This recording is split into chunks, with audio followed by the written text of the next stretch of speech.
strange historians. Strange historians. You find yourself standing in a narrow corridor deep within the Forbidden City. The year 1720. The walls around you are painted in imperial yellow, but the air tastes of fear and jasmine incense. Your silk slippers make no sound on the polished stone as you follow the elderly eunuch ahead of you, his shadow dancing in the flickering candlelight. You are 15 years old, and you have just been selected as one of the emperor's newest concubines. The eunuch stops suddenly and turns to face you, his eyes holding a mixture of pity and cold efficiency. "Listen carefully, child," he whispers, his voice barely audible above the distant sound of water trickling from ornamental fountains. "What I am about to tell you will determine whether you live or die in this place. These are not mere customs or traditions. They are the invisible chains that bind every woman who enters the Son of Heaven's bedchamber." Your heart pounds against your ribs as you realize that everything you thought you knew about imperial luxury and honor was a beautiful lie. The real rules of the harem are about to be revealed, and they are stranger and more terrifying than anything you could have imagined. Before diving into these forgotten stories of survival and suffering, if you enjoy learning about the hidden truths of history, consider hitting that like button and subscribing for more content like this. And please comment below to let me know where you're listening from. I find it incredible that we're exploring these ancient stories together from different parts of the world, connected across time and space by our shared curiosity about the past. The first rule they teach you is the most fundamental. You must never, under any circumstances, turn your back to the emperor. This seems simple enough until you realize what it actually means. When the Son of Heaven enters his chambers, you must somehow maneuver yourself so that you are always facing him, even as you undress, even as you move about the room, even as you perform the most intimate acts. The women who came before you have developed an almost supernatural ability to move sideways, to pivot and glide like dancers, never once allowing their spine to face the man who holds their life in his hands. But why?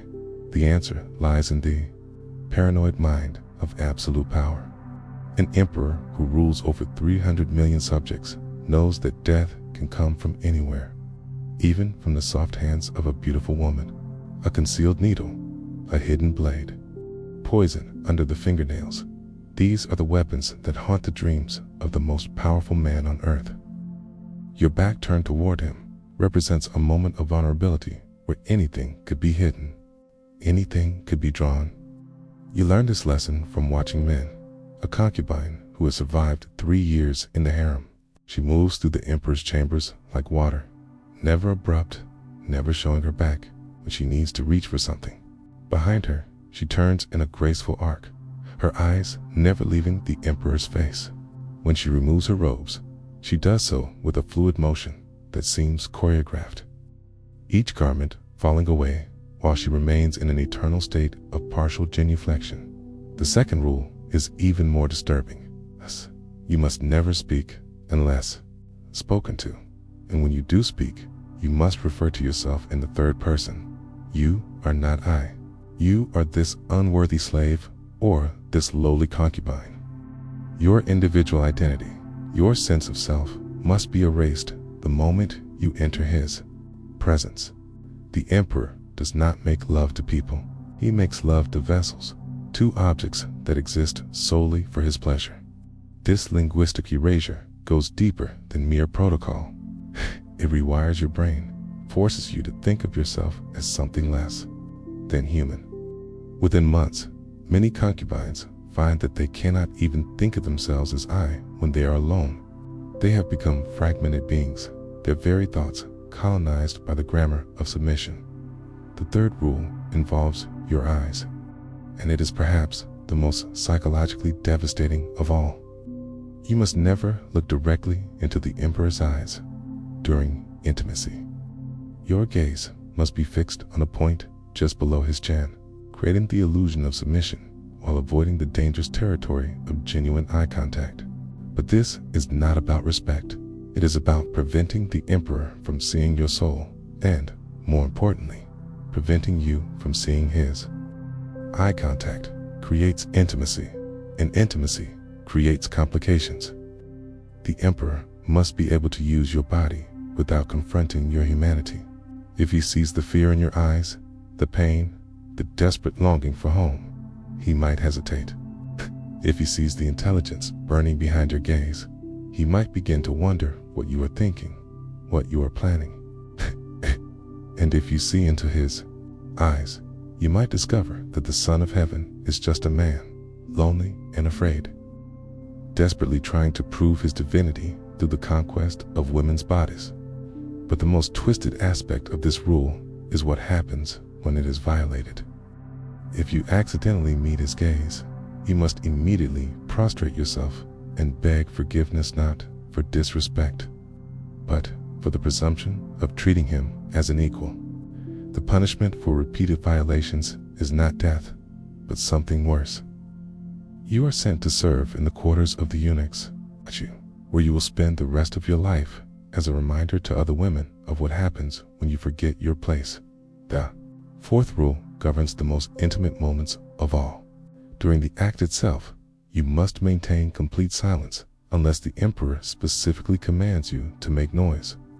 But this is not about discretion or modesty. It is about control. Your pleasure, your pain, your very breath must be regulated by his will. If you cry out spontaneously, you are acknowledging that you have an independent physical response, a body that exists beyond his control. This cannot be tolerated. The enforcement of this rule creates a horrifying theater of intimacy. Women learn to hold their breath, to bite their tongues until they bleed, to dissociate so completely from their bodies that they feel nothing at all. The emperor, meanwhile, becomes addicted to the power of commanding response.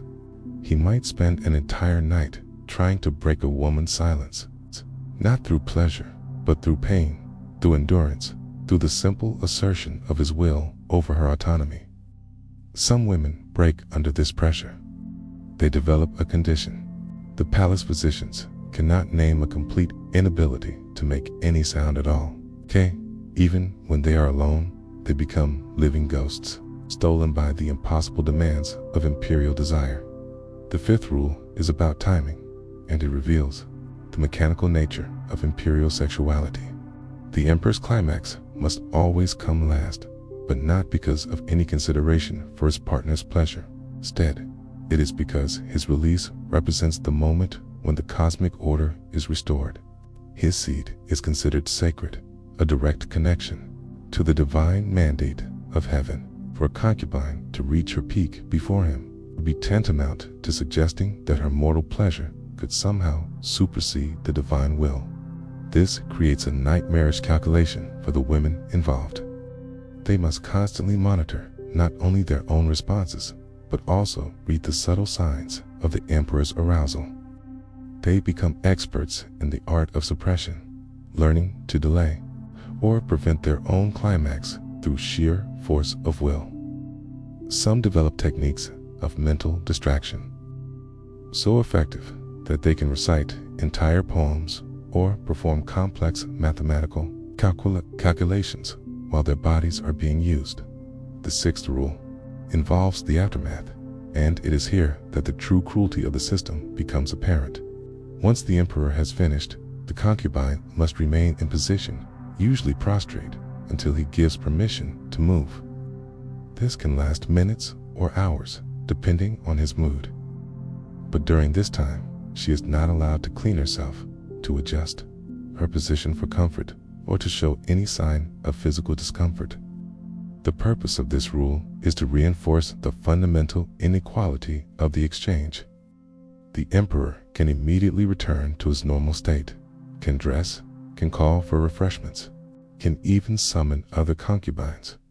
But the woman who has just served him must remain frozen in the position of absolute vulnerability, her body still bearing the evidence of their encounter until he decides to release her. Spy from this final act of submission. The seventh rule is about pregnancy, and it reveals the complex intersection of politics and biology in the Imperial Harem. If a concubine becomes pregnant, she must immediately report it to the head eunuch, not to the emperor himself. But here's the twist. She must report it, even if she is not certain, even if she only suspects. It's the penalty for failing to report. A pregnancy is death. Okay. But the penalty for falsely reporting one is a beating that leaves permanent scars.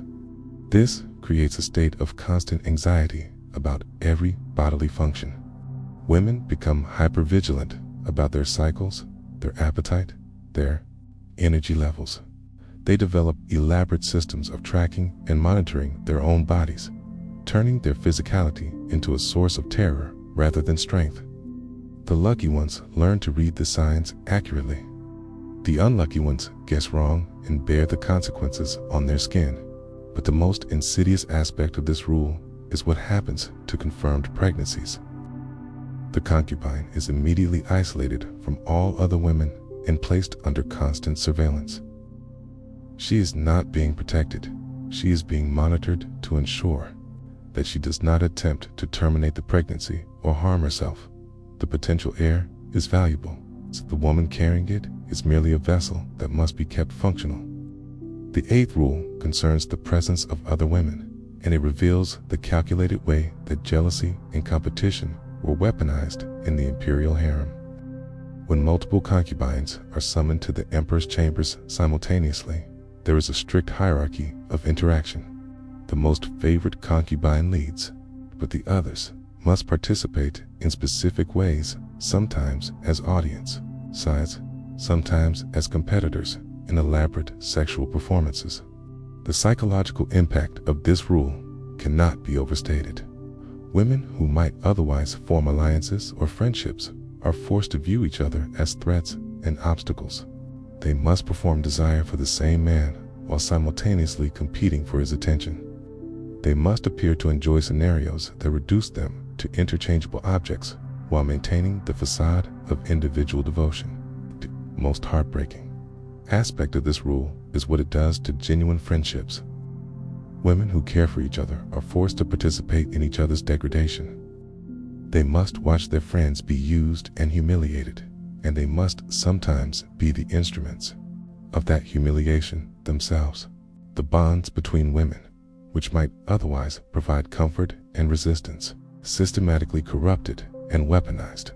The ninth rule involves the emperor's moods, and it demonstrates the impossible standard of perfection demanded from the concubines.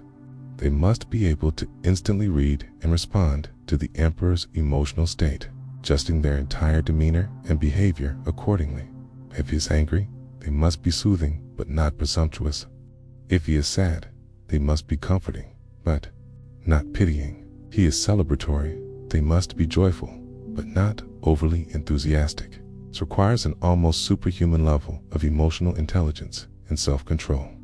The concubines become expert psychologists, studying every micro-expression, every shift in posture, every change in breathing pattern. They develop an intuitive understanding of power and ego that would make modern diplomats jealous. This expertise comes at a terrible cost.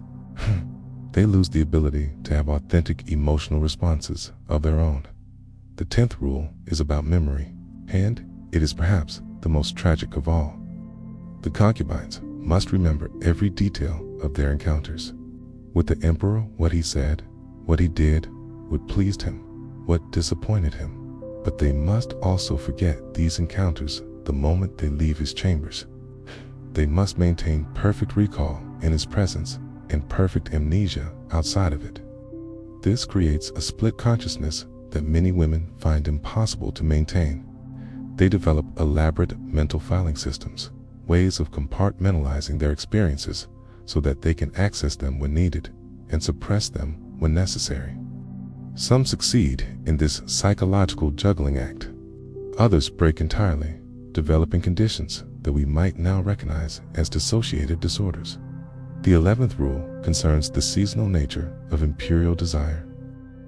The emperor's sexual appetite follows the rhythms of the agricultural calendar, with specific months and festivals requiring different types of performance and presentation. During harvest celebrations, the concubines must embody fertility and abundance. During the winter solstice, they must represent the return of light and warmth. During times of war, they must channel martial energy and strength. This means that the women must constantly reinvent themselves, becoming living representations of abstract concepts rather than individual human beings.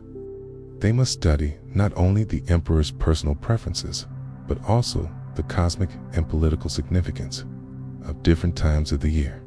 They become actresses in an elaborate theatrical production where the script is always changing and the stakes are always life and death. The 12th rule involves the presence of witnesses, and it reveals the voyeuristic nature of imperial power. Certain encounters must be observed by eunuchs or senior concubines, not for the emperor's pleasure, but to ensure that the rules are being followed. These witnesses are required to report any violations, any signs of genuine emotion, any evidence that the concubine is experiencing the encounter as anything other than a sacred duty. This creates a terrifying panopticon of sexual surveillance.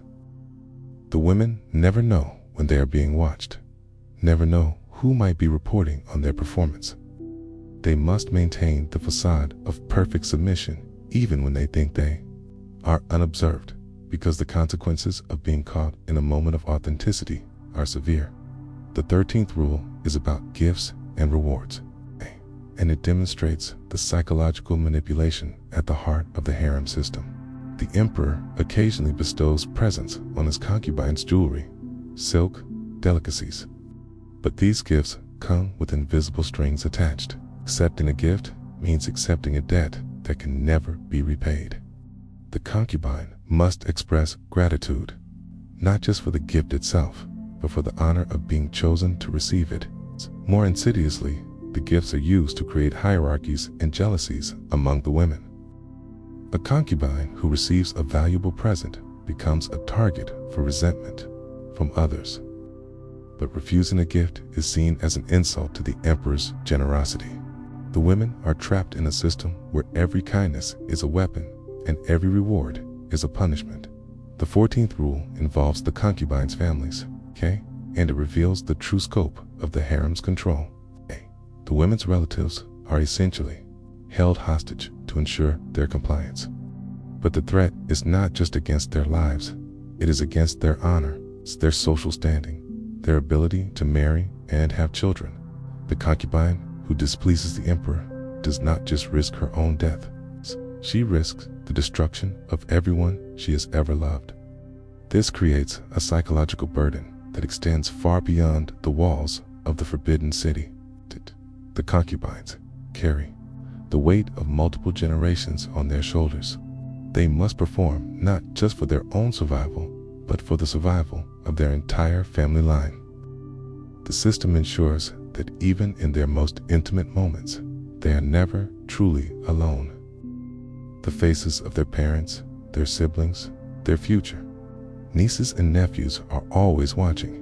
The 15th rule concerns aging, and it is perhaps the most inevitably tragic of all. As the concubines grow older, they must find ways to maintain their appeal without appearing to try too hard. They must age gracefully, but not noticeably. They must accept their diminishing status while still competing for the emperor's attention. They must mentor younger concubines while knowing that these same women will eventually replace them. The beauty rituals become increasingly desperate and dangerous. Women use lead-based cosmetics that poison their skin. They undergo painful procedures to maintain their youthful appearance. They develop eating disorders and exercise compulsions in their attempt to hold back time. The lucky ones die young before they have to face the slow degradation of their value in the emperor's eyes. The 16th rule involves death, and it brings us to the darkest corner of the harem system. When an emperor dies, his concubines face a choice that is not really a choice at all. They can volunteer to be buried with him, ensuring their honor and their family's security, or they can live on as widows, forever marked by their association with a dead ruler, never able to remarry or have children of their own. The preparation for this final rule begins from the moment a concubine enters the harem. Must cultivate a relationship with death, must learn to see it not as an ending but as a fulfillment of duty. She must write letters to her family explaining her choice, must compose poetry about her devotion, must participate in her own mythology, even as she prepares for her own destruction. The 17th rule is about resistance. It is here that we see the incredible strength and ingenuity of the women who survived this system. Despite everything designed to break them, they found ways to maintain their humanity, their connections to each other, their sense of self. They developed secret languages, coded conversations, hidden rituals that allowed them to remember who they were beneath the roles they were forced to play. Some forms of resistance were subtle. A glance held too long. Song hummed just slightly off key. A way of arranging flowers that spelled out messages in a language only other concubines could read. Other forms were more dramatic, elaborate. Suicide plots, escape attempts, secret pregnancies that were hidden from the palace authorities. The women who attempted these acts of rebellion knew the consequences, but they chose to risk everything for moments of authentic choice. The 18th rule concerns love, and it is the most complex and heartbreaking of all. The concubines are forbidden from feeling genuine affection for the emperor, but they are also forbidden from not feeling it. They must simulate love so perfectly that it becomes indistinguishable from the real thing. But they must also maintain enough emotional distance to survive the inevitable rejection and replacement. This creates a psychological tightrope that few women can walk successfully. Some fall into genuine love and are destroyed by it. Others maintain such complete emotional detachment that they become incapable of feeling anything at all. Rare. Women who find the perfect balance between simulation and protection often pay for this skill with their sanity. It's becoming performers so accomplished that they lose track of their own authentic emotions. The 19th rule involves the emperor's death, and it reveals the ultimate disposability of the concubines' lives. When the Son of Heaven dies, the women who have served him become dangerous reminders of the previous regime. They know too much, have seen too much, represent too much of the old order. The new emperor must either eliminate them or find ways to neutralize their influence. The lucky ones are sent to remote temples to live out their days as Buddhist nuns. The unlucky ones simply disappear, their fate recorded in no official documents.